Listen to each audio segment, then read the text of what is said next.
All right. And with that being said, we'll go ahead and turn it over to Coach Houston. How we doing, guys? Well, I literally just walked off the field. So, it's after Saturday, tried to go Sunday, had some lightning and stuff Sunday afternoon, couldn't get the entire practice in. Monday's our day off. Kids started classes on Monday. And so today, first day to get back out there. And you know how it went about like I thought it was going to go. The defense has been sitting around telling the offense how they kicked their butt on Saturday. And so the offense had to listen to it for the last 3 days. And the first drill that we did together today was a little pod work with the O-line and the D-line. And the first snap, one of our O-linemen pancakes one of our D-linemen. I knew exactly what kind of day it was going to be. So offense was a little pissed off over the weekend. They came out and they practiced really well today. Still a little sloppy. Still got a ways to go conditioning-wise. But we did see some of the big playability show up today that I didn't see on Saturday. Just the team speed has improved quite a bit since last year for a variety of reasons. Some of it's personnel, some of it's development, some of it's knowing the system going into year 2 offensively. But it was pleasant to see some big plays made out there on the offensive side of the ball today. And I thought the defense responded and, the latter part of practice competed really well. Still a long ways to go, but the kids were very enthusiastic, had a lot of energy. And the one resounding thing that they voiced to me at the end of practice is they want to play. And that's, I told them as long as that's the consensus, in that locker room, then we're going to fight like hell to try to make sure that we got a ball game here sometime in September. So, excited to be back out on the field today. Looking forward to tomorrow. Okay, any questions for Coach? Coach, this is Brian Bailey. Just your reaction to the Pac-12, the Big Ten announcing today they're not going to play. They're going to try to play in the spring if that happens at all. But it looks like, from all indications, the ACC is going forward, the SEC is going forward. The American probably going to follow suit. Just your reaction to all that. Well, it's not surprising. Been hearing rumor of the Big Ten and the Pac-12 for a couple of days now. We all have to do an incredible job of listening to our medical professionals and trying to make the decisions based on that information. And I know that's what the presidents in the AAC are doing. I know that's what the presidents in the SEC and the ACC are doing. Obviously, that's what the presidents in the Pac-12 and the Big Ten are doing. Player safety is always, at the top of the list. And if we can play in a manner that the kids are going to be safe, then I'm all for playing and committed to that. And so it's still a lot of stuff to be discussed. But I do feel like that our medical advisors are still, feeling really good about our chances. And going on that, Coach, I was wondering with today specifically, so much has changed since Saturday, really. Yeah. Do you have any resound message with the players or how they handle just what's going on, at practice today? Did you have any certain message or time to allot for addressing that today with them? We've been addressing it, virtually every day. And the thing we got to do is we just got to focus on us. We talked the other day about, creating our own headlines, not letting somebody else somewhere else write a narrative for us. Because, if you spend too much time on social media or on the internet, you can convince yourself of anything. We get the opportunity to go out and practice tomorrow. So we've got to focus on, having the best day that we can tomorrow, and we can't worry about anything else. We got to trust, the people that, have the decision-making ability and the doctors to tell us, when's the right time to do this or that or the other.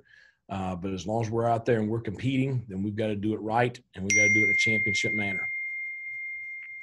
Coach, as far as testing this week, following the scrimmage, when will that happen? And do you believe that this could be a real, if you will, test market to show the rest of college football that you can have that kind of contact, game-like contact, and hopefully everybody get through it okay? Well, we had tested everyone last Thursday, came out extremely satisfied, really excited about that. We're testing everybody again tomorrow. So by, by midday Thursday, we'll have the results back.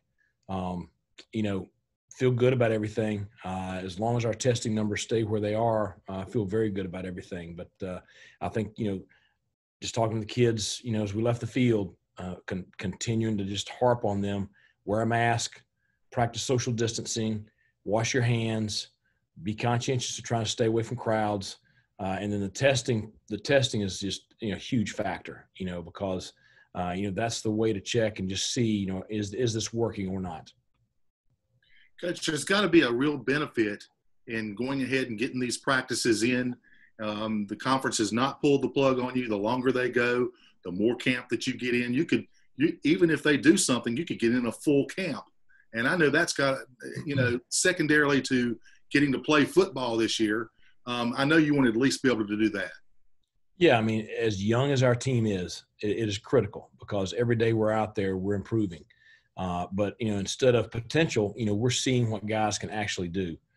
You see the defensive scheme actually being run. You see the new players actually going and doing stuff. It's just incredible. That's why every day is so critical. It's so important because you can sit around and Zoom meet and you can sit around and draw stuff up, but until you're actually out there doing it, you don't really know what a player can do. You don't really know what something's going to look like. So, every day is, for a coach, especially one that had to sit around for however many months and do nothing. Right now, every day is just a dream. It's back to the old, enjoying every moment that you have in this profession. Coach, you talk a lot about the running backs through camp. What have you seen from Chase Hayden? Has he kind of brought maybe a different dimension you hoped for? I think Chase, first, just he's exactly the kind of person that I had expected, just an outstanding young man. He's getting more and more comfortable every day. I think he was a little frustrated with the way he performed on Saturday. He came back out today and, I could tell really, really intentional with everything he was doing. He was still out on the field when I left, getting some extra conditioning in. But certainly the thing I think he brought the most to the room is competition. The new guys that are added into that room, Raji Harris, Keaton Mitchell, Chase Hayden, along with the returning guys, Darius Penix, Trace Christian, Demetrius Mooney. There is incredible competition every single day. And it's like every day you see somebody else, really stand out. And so, one, it's good to have that depth, but two, it's exciting to have, the guys competing at a high level and being able to see their playmaking ability. Coach, after reviewing the film from the scrimmage Saturday, you talked about Wilson in particular playing well defensively. Who else stood out defensively? And is it a case of this new scheme or just better athletes in better positions to make plays? Yes. I think it's a case of everything. It's a case of all of it. Just like on the offensive side, you have just tremendous competition on the defensive side. One, we run better as a defensive unit than we did a year ago. Again, part of that's personnel, part of that is development. Jairo Wilson, we talked about him the other day. He's bigger, faster, and stronger. You got the new guys, whether it's Robert Kennedy or Sean Dorso or whomever. You got more guys that can run. I was pleased with. I think the linebackers have been solid. Bruce and X, Aaron is getting more comfortable every single day, getting more faith in that knee every single day. The young buck Taylor Jackson has been pretty impressive at times.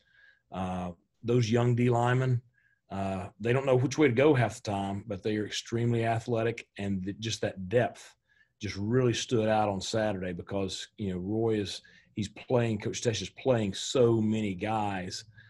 They're staying fresh. So I think there's a lot of stuff that stood out. Jaquan McMillan was solid. Malik Fleming, much improved. There's so much positive right now with our program. When you looked after the scrimmage Saturday and really kind of broke down the film, was there anything different, new that you saw, in addition to just the initial thoughts, kind of live action Saturday? Well, I saw an extremely energetic defensive unit. That's the thing that probably stood out the most to everyone. Energy, intensity, playing with edge. That's probably what stood out the most on Saturday. It's never as good as you thought, and it's never as bad as you thought when you come and look at the film. Offensively, we beat ourselves a little bit. Turnovers, some penalties at some crucial moments. We get a drive going, something bad would happen. You expect that sometimes early in preseason camp, but you saw a lot of positive things too. Demetrius Mooney had a great day on Saturday. When you look at the film, he should have a lot of confidence. Coming out of that scrimmage, there's Nashad Strother is playing better and better every single day, and is really turning into a guy that I think is going to be a potential starter this year. So there's lots of positives that you left the field Saturday not feeling like there was a whole lot of positives offensively, but there were positives there. Coach, you guys brought in Larson from Australia. How's he been punting wise, and is he pushing John for that spot there? He was, and then he did have a little setback medically, and so looking forward to getting him back and competing. But he's got a strong leg, and he's having to get used to the timing. Having to get it off a little bit quicker than it's easy to sit out there and punt with no rush.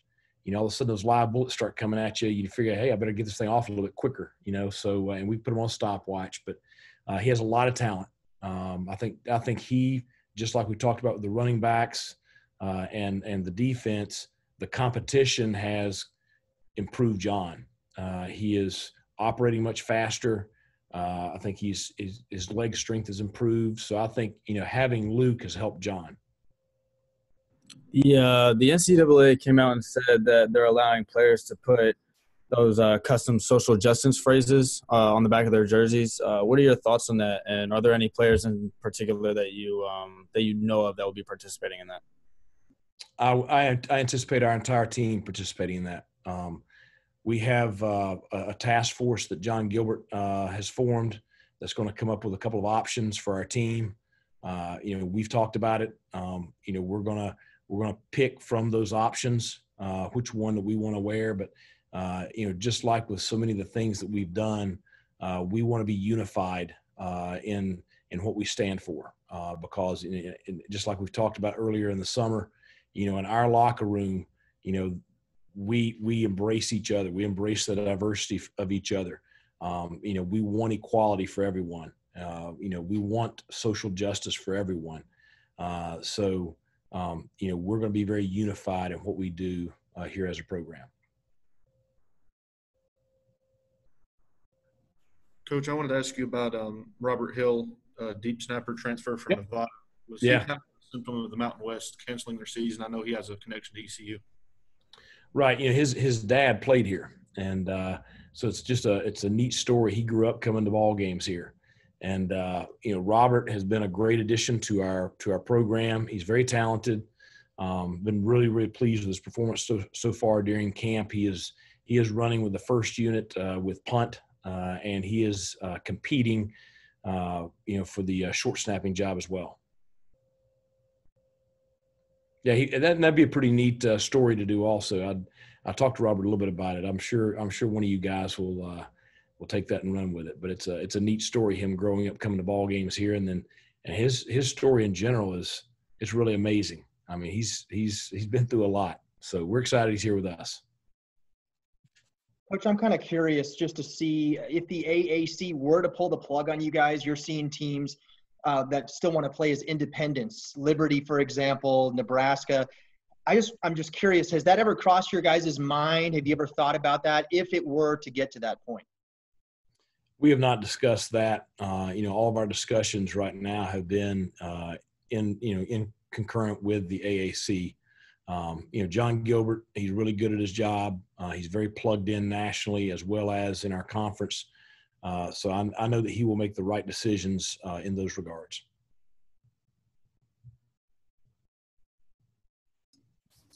Coach, sorry about that. What has the atmosphere been like? You're back on campus. I know this is something that happens every year, but just with everything going on, what's kind of been that vibe and atmosphere with the students back now and just the emotion on campus? Well, I mean, to be honest, I don't leave the building much, so I don't know what the vibe is around campus. But I know our players, sure they were a little uneasy about the entire student body coming back because we've been doing such a good job with keeping this thing under control within our locker room, and they have a lot invested and a lot at stake. They don't want anything to take that away from them. And so I think that you see our guys are probably, doing a pretty good job all around campus with the masks and just being conscientious of distancing. I think that's the big thing that I hear from them is just that. I'm sure that everybody's glad to be back. I'm sure, the student body's glad to be back. I just hope we can all do this safely.